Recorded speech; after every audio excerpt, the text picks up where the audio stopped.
So we are going to pass over to the Cincinnati Zoo, and I think they've switched up their handler and video options. So Shane is going to be our handler, and Caden is going to be our videographer, and they are going to be here in just a minute. I see that they're logging on. They are going to be here with Briar. So there you go, fabulous. Hello, everyone. Hi, guys, take it over. So as you said, my name is Shayna. We are here at the Cincinnati Zoo, and this is my friend, Briar. So Briar is a lesser Madagascar tenric.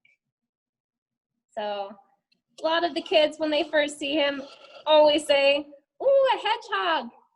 He's actually a tenric, completely different species, but they look kind of similar. They have those spikes on their back. Tenrics have those spikes for protection. They're actually modified hairs. So usually, if there weren't our restrictions with touching animals, the kids can actually give him a nice little pet too in classes. His spines don't really hurt your finger unless you touch it really hard. So as long as you just give him a nice little pet, it's perfectly acceptable to do that. So as his name would suggest, they are found on the island of Madagascar. They are thought to be the first mammals to live on Madagascar. So that's pretty cool. Their defense mechanisms would be kind of rolling up into a ball, but unlike hedgehogs who just roll into the ball, they would actually, if a predator was, keep persisting trying to get him, he would actually lunge and use his sharp teeth to bite, which he doesn't really look like it, but he can actually be pretty ferocious if he needs to be. They are primarily insectivores, which means they eat insects. His favorite meal to catch usually is crickets. Sometimes he will eat different fruits too, though. You can see he's kind of checking out our camera right now and just sniffing all around. So the tenrics don't really have great vision, as you could probably guess, looking at how tiny his eyes are, but they have an amazing sense of smell, and they can also hear very well. So what he is doing right now is just smelling all over his little play bin, which is specifically just for Briar, because he just loves the smell of himself. So if you guys were here in person, you might be able to smell him a little bit. It's not too bad of a smell, but he definitely has a little Briar smell everywhere, and you can tell that he is just sniffing it and making sure that nobody else has been in his space. They in Madagascar, they are known to climb pretty well, and they might stay in little nest cavities in trees or find little burrows on the ground. They're pretty adaptable to climbing and ground dwelling. Briar here, though, he's not very talented at climbing. He kind of struggles every once in a while. It's kind of funny to see him try to climb his hide. The kids always think it's really cute. He's a really big star with the kids. A lot of times in classrooms, when I have him out, they ask me to just never put him away. They want him to be their class mascot all class, which I can't really blame them. He's pretty adorable. He also has really nice, really fine whiskers on his face to help him feel around too. They communicate in a lot of different ways. So I mentioned the scent marking and smelling that he's doing to make sure that this is his place, but they can also communicate with each other through like twittering sounds, maybe hissing. Some species can communicate using echolocation, which is pretty cool. And some species are also known to be able to rub their bristles together and communicate in that way.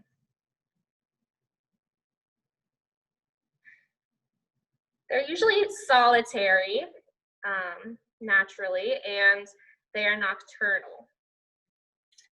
So he lives by himself here.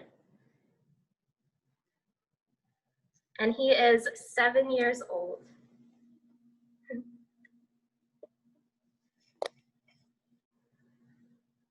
Does anybody have any questions about Briar? So Shayna, we've had a few questions come in. What does Briar eat and what might eat Briar?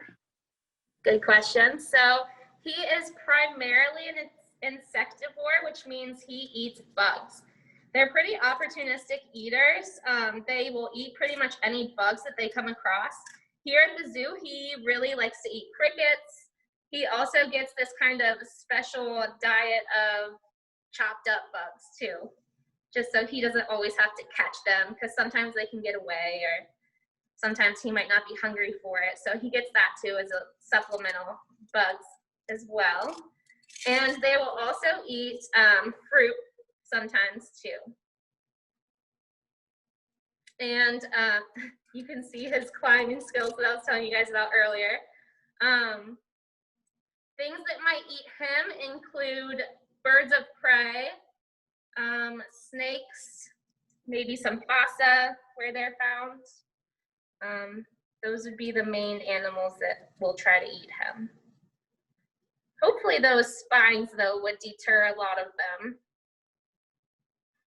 Now, he is not able to shoot out spines like some species are with those spines, but he can move them up and down. He's got a pretty complicated muscular system underneath of those spines that allow him to move them a lot.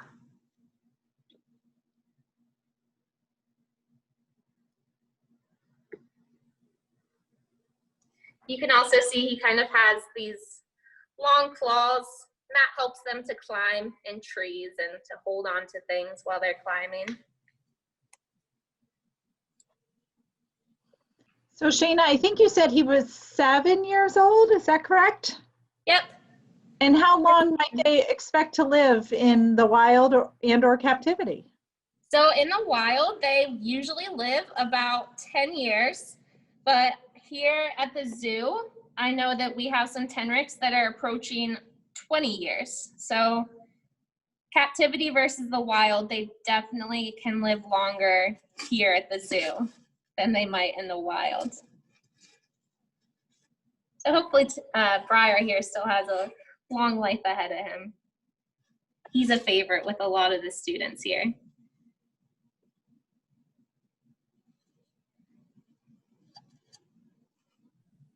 And he's actually really active right now, but sometimes he'll just use up all his energy and then find a nice little corner to scrunch up in and fall right asleep, which makes for some really cute viewing too up close.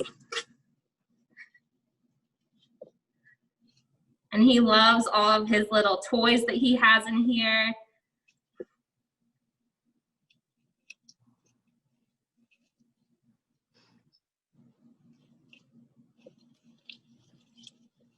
Shayna, where might we find tenrecs on the endangered or threatened lists?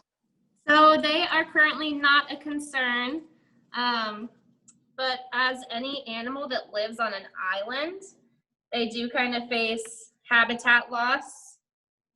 But currently, they are least concern.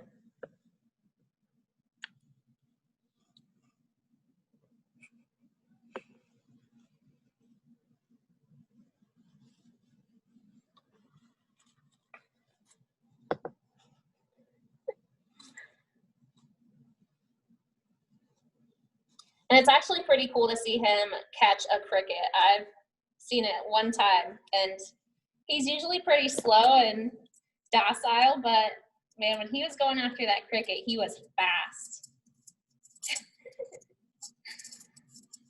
And he just loves to explore all of his toys that he has with him and smell everything, try to make it smell like himself.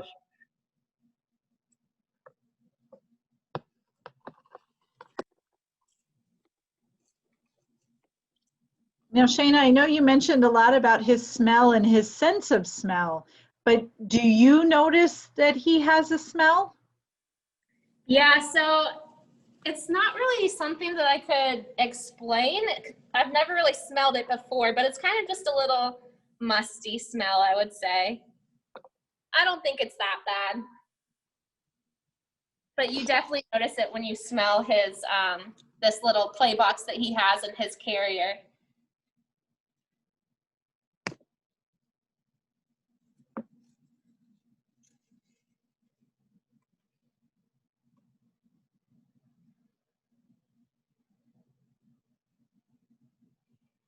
So like I mentioned, his spines they're pretty pokey, but with the kids, I like to tell them it's kind of like hair with hair gel on it. So it just kind of makes it, you know, a little sturdier than normal hair would, but then underneath his belly is really soft. So when I pick him up, I can feel that, the little soft part of his underbelly.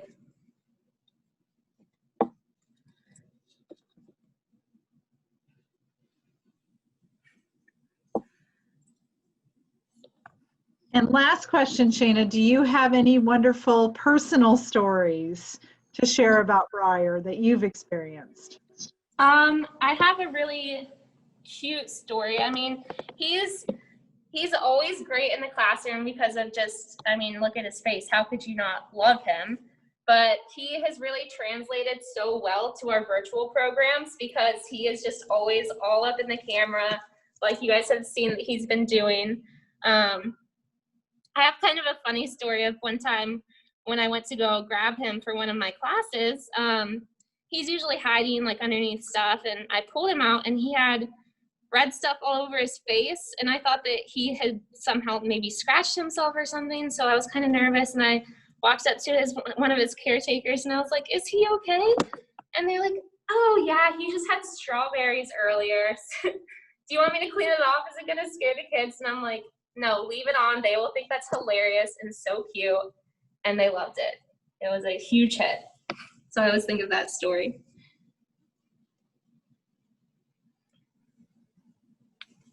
That's definitely a good one. Yeah.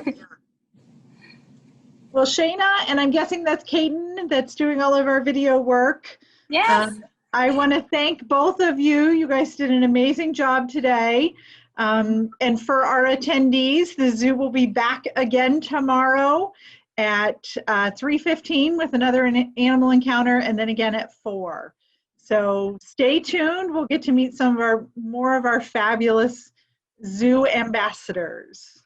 Thank you so much, ladies. You're welcome. Again, I want to welcome all of our new folks to the Greater Cincinnati Environmental Educators Ultimate Educator Expo. This is the first time we're ever doing this virtually, although this is actually our 22nd year we've been putting on an expo in some form or another. So we're really excited about this virtual experience, and we hope you guys have been able to learn a lot and continue to learn today and tomorrow. You can visit the GCEE website at any time. Go to www.gc-ee.org,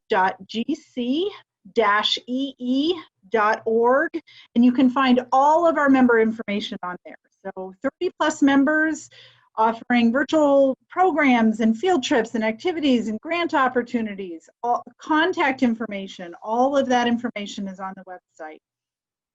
Again, a few housekeeping reminders. If you have any questions for the presenters, please put that in the Q&A, and I'm going to be monitoring that, and I will ask those questions towards the end of their presentation. And also, we will be recording these sessions. So a copy of this will appear on the GCEE website within 2 weeks of the end of this expo.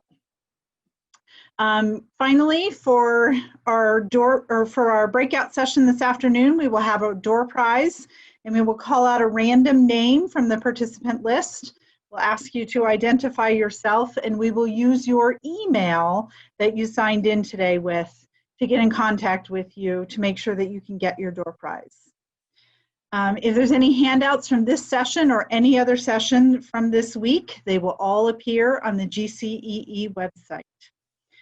So without further ado, and with a job that I would never want because I don't want to follow that super adorable Tenric, we have Nicole Gunderman and Crystal Gallagher, both from Gorman Heritage Farm. How are you doing today, ladies? Thanks for having us. We're doing really well. You're welcome. Take it away. It's nice to be here. My name is Crystal Gallagher, and I am the Education Manager at Gorman Heritage Farm. And turn over to Nicole. Hey everyone, I'm Nicole Gunderman, and I'm the Director of Education here at Gorman Heritage Farm. And Crystal and I work together to develop and bring education programming, farm-based education programming to our region. That's right. Gorman Heritage Farm is a nonprofit educational working farm. And we're working in that we are growing food on our farm and selling it to the public. We're also an educational farm in that we are set up to teach school groups that come to the farm, summer camps that come to the farm, and families that come. We have wonderful education stations around the farm that lets people see what food looks like when it's growing. And so we have a presentation today about farm-based education and how that builds agricultural literacy and what you can do to support that wherever you are teaching. So we have a presentation, and I'm going to share my screen now.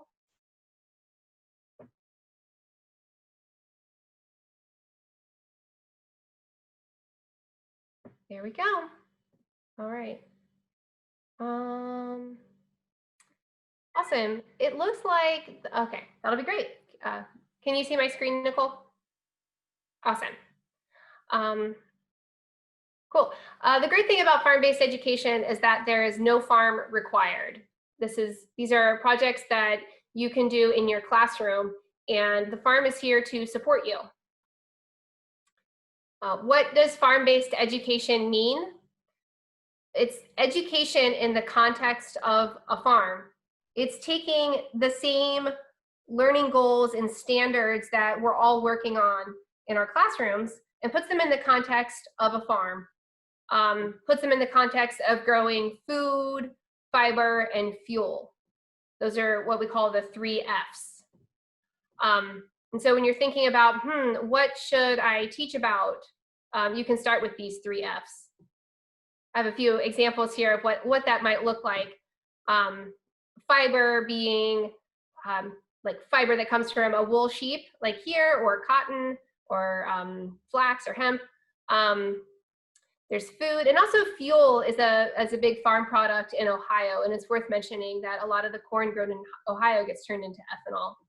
And when we talk about food, we're not just talking about the food that people eat, but also what goes into that is the food that is fed to farm animals, the food that is fed to even cats and dogs. You can think about that as well. It's an area of study and research as well. So furthermore, what does farm education look like? It can be as simple as looking at the ingredients list on a food product, in this case, potato chips. If we were live, I'd say, raise your hand if you like potato chips, and we'd all raise our hand. That's right. Number 1 ingredient in potato chips is potatoes. And as an aside, I was reading the backside of a bag of Lay's potato chips one time, of course, eating the potato chips too, and I had to chuckle because the description said, it all starts with farm-grown potatoes. And I thought that was funny because I hoped, of course, that they were grown on a farm, and that wouldn't have to be a marketing point. Yes, potatoes grow on a farm, and so they're included in our farm-based education. So yeah, we can talk about how potatoes grow. That's an aspect of farm-based education. But farm-based education can really include so many different disciplines that we're covering in our state standards. So when we go to grow a field of potatoes, we're going to need a tractor to get the field ready to plant the potatoes and to harvest the potatoes. So you've got all the agricultural implements and the engineering of those different shapes of tools. You can also go back to the invention of the tractor and the inventors throughout history, a lot of them from Ohio, who have invented agricultural equipment. And to get more on a science bent, tractors nowadays use GPS to navigate around a large field. And that's how farmers can keep their rows and keep their fields really straight. So that's a new area of research going on right now, is GPS positioning. But there's more. We're talking about the soil that the potatoes are grown in, the rocks and minerals, the chemistry in the soil, the potatoes themselves as being plants and the life cycles that plants go through, and the development of crops, the human interaction with plants. And also how food gets from the field to our stomachs, to our plates. This food production background as well, and that ties in food development and food science, which is an emerging career. It's a growing career, I should say. Been around for a long time, not emerging, but it's an area of, it's an agricultural career that students can look into. The economics of food, the supply and demand, and also the marketing of how we choose what food to buy. What I want to contrast here is that farm-based education is different than, you might hear this phrase, agricultural education. And agricultural education is what folks might go to college to study if they want to become farmers, or they want to become food scientists, soil scientists. They go to, you know, they study agriculture, agricultural education.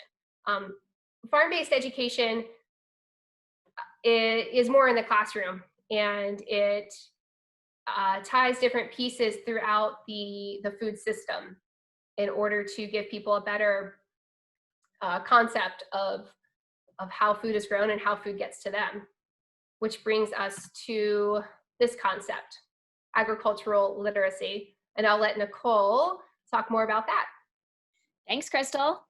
Yeah, so agricultural literacy is not, in fact, teaching your cow how to read, which is why I absolutely love this picture. But it is a really important concept, and one that it answers the why question of why would we be here with, you know, creating this presentation for you. Why do we do the work that we do here at Gorman Heritage Farm, and why are there other initiatives all in our region and around the country to help people better understand how food is grown? And really, the ultimate goal is to create a society, a group of individuals who are agriculturally literate. And how do we do that? We can include farm-based education as a part of that. So it helps to build that agricultural literacy. So stepping back a little bit, if it's not teaching a cow how to read, what is agricultural literacy? And the metaphor of thinking about literacy, what we typically consider literacy is learning how to read and write a language. And so we can use that same metaphor in understanding that it's not just learning vocabulary words or having a list of grammar rules. It's a very complex system to learn a language. And just like agricultural literacy, agriculture itself is also a very complex system. Sometimes people call it agri-food literacy even, to sort of include that whole, after the role of agriculture and the food is produced, there's a lot more that happens there with the food, and that it adds to that complexity. But when one is literate, one is able to be competent in that field of whatever it is, whether it's a language or whether it's something else.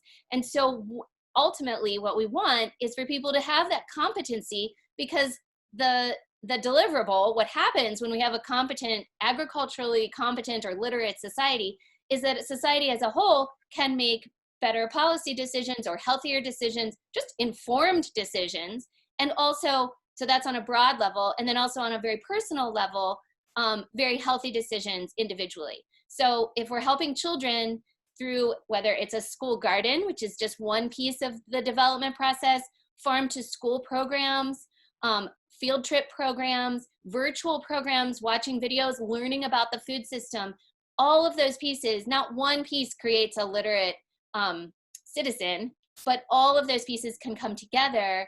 And so by incorporating these within and using the agricultural or farm-based education to meet the standards that you're already working towards, we can then create a healthier society, a better informed society, and ultimately healthier individuals as well, making better informed decisions about the food that they would choose to eat. So that answers the why of farm-based education. I agree. So how can we, here are a few examples of what might be considered farm-based education. And each of these is a different component leading to agricultural literacy. It's built one experience at a time. And what's important to remember is that we're all improving our agricultural literacy. I know I don't know all about every aspect of the food system. I know some about the food system that affects me, and I'm learning more, just as like I'm becoming a better speaker of English, or a better public speaker, or a better reader. So don't be discouraged if you feel like you don't have all the answers, or you're not a food or farm expert. This is project-based learning, and we can all learn together. This is a picture from our farm at Gorman Heritage Farm, and we have some education sheep on our farm. They are friendly sheep that we've kept on our farm because they come up to people, and visitors are able to have an interaction with this farm animal. That a lot of times sheep will just run away from people, but these sheep come up to people and they let people feel their hair, and you feel the animal, and you really get a good understanding of what it means to be a sheep. You're watching their mouth move. It's really neat to be that up close to a sheep. So what kinds of farm-based experiences can we create for our students? And I want to start with some classroom learning examples. And I'm going to start with a kind of pie in the sky idea, somebody who is really up here with their farm-based education, and they've fit their school garden into a bigger concept of entrepreneurialism. And so I got to hear Bob Runyon speak last weekend, who is a 5th grade social studies teacher at Latonia Elementary, and he described his business, or the students' business at his school, the business that he has started with his students. It's called Herb Mania Plant Sale. And the whole school year, the students are working in their school garden, building up for this plant sale that happens. And what's really neat about that is that it's not just growing plants. He's not just taking his students outside and growing plants, but as he says here in his quote, he says each of his students chooses a pathway within the business. Either it's accounting, marketing, sales, or production. And they're encouraged to follow the system of growing the seeds to be something that can be consumed by people. So they see the whole process. And so this started with the school garden, and he turned it into this business that incorporates all these other standards, all these other disciplines.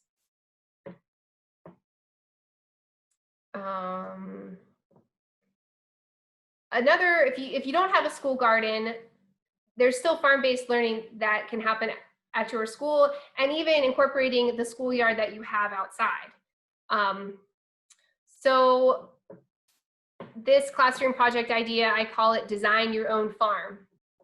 And you'll give your students hypothetical constraints on the land, their soil, or the space, or the animals.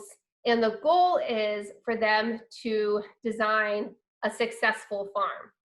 And for different ages, success might mean something a little different. But ultimately, the goal is to be profitable. And I'll explain how you might get a younger audience to design a farm. I know that seems like a really nebulous idea. It's a really big idea. But you can set up kind of stories for your students to follow, where they're solving problems within this story when they're designing their own farm. This can be a multi-day project in your classroom. And I mentioned going outside and using the school year that you do have. If you don't have a school garden, perhaps you have even a patch of grass outside. And if you have grass, then you have soil. And you can go out and experience the soil in your schoolyard and compare it with soil that you might buy at the garden store.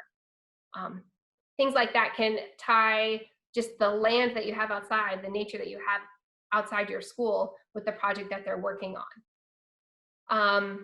Other ways to tie in the outside with what's going on in the classroom is measuring rain, considering how much rain does this region, Ohio or Cincinnati, how much rain do we get, and would the amount of rainfall that we get, what does that mean for your farm?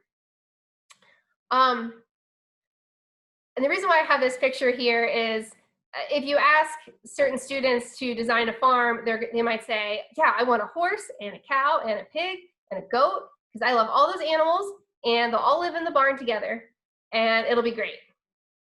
But as they start to research more about what each of those animals need, they might realize, oh, I can't house a pig in a barn with a horse. And actually, it's not profitable. I can't make money by having ducks on my farm. And so this image, this idea we have of a farm with one of every animal, you might think of it as Old MacDonald's farm. It's not a good business plan. And so for your older audience, that's the idea is, can you create a business plan? Can you create a profitable farm? And it can even take the business plan model. But let's start with the younger audience here. So if you give even a younger audience the constraint of, well, if this is the size pasture that you have and your animals need this much space, how many animals can you fit into your pasture? How many animals can you fit onto your farm? This kind of information can be easily looked up, Googled. Acreage that a cow needs will yield an answer.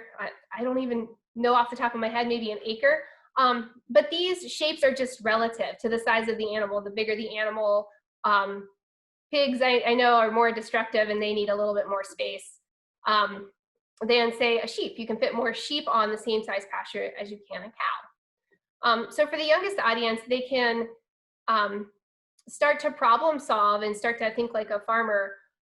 How would I maximize the use of my pasture without crowding any of my animals, and making sure that I can take care of all of my animals' needs? How many can I fit here? And then if I were to sell all 8 of my cows, how much money would I get for those cows? For an older audience, you can work in more land constraints. They understand different types of soil, different land uses. So looking at this and I see, oh, I've got woods and a hill on my property. It's not going to be a great place to put my crop field. I can't put my crop field here. How many crop fields can I put on this land? Would this hillside be a good space for a pasture? I don't know. That's a good question. How can we find that? How can we find that out? How can we look that up and research it? What else do I need to put on my farm to keep these sheep happy? What else do we need on our farm? For an even older audience who's coming up with their business plan and they want to have different farm enterprises like sheep, cows, hogs, crops, honeybee hives, maybe if they figure out how many animals that they need for their property or how many animals they need to be profitable, then they say, okay, well, if I want to have all of these enterprises going on, I'm going to need a space that can do this for me, or I'm going to need this many acres. So they can work backwards and actually tell you what kind of land that they need. So this concept of designing your own farm is a field trip that we offer at Gorman Heritage Farm. We call it STEAM on the farm. The STEAM stands for science, technology, engineering, art, and math. And when you're designing your own farm, you will cover all of the acronyms of the STEM model. And so, for example, we'll have stations around our farm where students learn different aspects. We cover all of the STEM letters. So for science, we play a sheep genetics game with the students, where they're learning genetic selection and how humans can bring out certain traits in their farm animals. Technology, we are exploring the technology that we have on our farm and asking the students which technology should they invest in. Engineering, with kind of pretend shapes and using our imagination, we encourage the students to design a barn that will cover as many purposes as they can. So can they have a barn that houses the hay and the sheep, and has good airflow and stays warm? So this kind of problem solving idea. Art is I feel like this STEM acronym changes every time I look at it, but this art letter is one that I feel like it's an important contribution to STEM, because art, let's think of it as a way to build connections between the STEM knowledge and the audience. So that's an important piece, is you have this information, and one part of the design model is to be able to present your ideas so that other people can understand it as well. So art is more than just a handprint chicken on a piece of paper, but finding a good way to convey your farm plan to someone else, putting your farm design on paper, is an important step of designing a farm. And I feel like mathematics is the piece that ties it all together.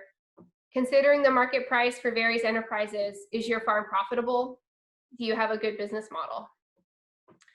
And what's neat is that for each of these aspects of this field trip, we will visit different animals throughout our farm. So they're seeing this on our farm. They're seeing the sheep, the chickens, our barns. They're getting to experience our barns. But we're also able to do this field trip virtually as well, using Zoom and using breakout sessions and using all of our educators in our spaces. They can see our barns and our spaces virtually. I think right now it's important to consider how we can implement farm-based education right now, October 2020, as crazy time as it is. So I wanted to share with you some virtual resources for remote learning. Not everyone can take a field trip to the farm. So if you have a project going on in your classroom, you're using your schoolyard, there's ways to visit a farm without going to the farm. Sure enough, there's virtualfarmtrips.com. And what this is these are real farmers, like cattle farmers that have 1,000 acres, and they're giving a tour of their farm and talking about what they do. We also have on Gorman's website, we have some what we call at-home farm activities, but these are lesson plans that you can send with your students. If you're learning remotely, you can send it to them remotely, or you can work on it in your classroom. Other lesson plan resources for farm-based education, I recommend these sites here. agfoundation.org is focused on agricultural literacy. Farmbasededucation.org, huge library of resources, and also edibleschoolyard.org. They also have resources like group management tactics and techniques for taking your students outside of the classroom. Another piece of it. So once again, I just want to remind you that agricultural literacy is not just one experience on the farm, but farm-based education works better in a context. And your virtual field trip or your on-site farm field trip or going outside, it's going to mean more when it's in the context of a unit or a project that you're working on in school. So I hope that we can work together to create a great farm-based education plan for you. Literacy is built one experience at a time, so all the more reason to build that one experience into your program right now. Thank you so much. I'm going to turn it back over to Gwen. Thank you so much, Crystal and Nicole. That was fabulous. We did have a question come up, Crystal. Are you able to share that? Are you able to make that into a PDF and we can stick that on the website? Perfect. Yep. I'll just turn that into a PDF and I'll get that to you, Gwen, that you can put up on the website. Awesome. There were lots of great resources on there. And before we go any further, I want to make sure we pick our door prize winner. So if you are Katie Whitaker, and I hope I spelled that, or I hope I said that correctly. If you are Katie, if you will please just put in the Q&A, I'm here, or somehow raise your hand. Oh, I see your hand raised. Okay, so we have Katie, and Katie, we will use your email that you signed in today and get that to Crystal and Nicole, and they will get your door prize to you. Okay? Would you like to know what the door prize is? Do they know what it is yet? It is a 12-month membership to Gorman Heritage Farm. Awesome. Awesome. And one other question we came up, are you guys doing virtual field trips on your farm? Yes, we are. Yep. We can do a variety of virtual field trips on our farm. The same field trips that we've always been doing. Also, we're happy to customize our farm to what you're studying in your classroom. So just let us know.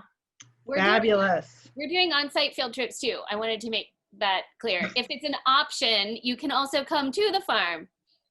Yes, and that is exactly what we're learning. Everybody has different options. So right. And then yes. if you can have outside organizations come to your school, we can also provide some farm to classroom programming. So the whole range. Wonderful. Well, Nicole and Crystal, thank you so much for joining us today. And attendees, before we wrap up, I just want to share my screen very quickly. There we go. And this is just a friendly reminder that our website, www.gc-ee.org, the copies of these sessions will be on there, any handouts. Crystal and Nicole said they'd get a PDF of that PowerPoint that will be on there. Gia talked about handouts earlier. Those are all on there. Any of that information, all of our contact information for all 30+ organizations that we have as part of GCEE are all on there. And last but not least, if you would like a certificate of participation, you may go to that website, and on the left-hand side, you click on 2020 Expo Breakout Sessions, and you complete the certificate of participation form. We'll verify your attendance against the Zoom webinar attendance list, and we'll send you a certificate within 2 weeks of the final day of the Expo. So you remember to join us tomorrow for our final day of this week-long event. We will be starting at 3:15 with an animal encounter from the Cincinnati Zoo. At 4 o'clock, we will have a breakout session from the Architectural Foundation of Cincinnati. And then at 4 o'clock, we will have our final animal encounter from the Cincinnati Zoo. And at 4:15, we will have a presentation from National Geographic.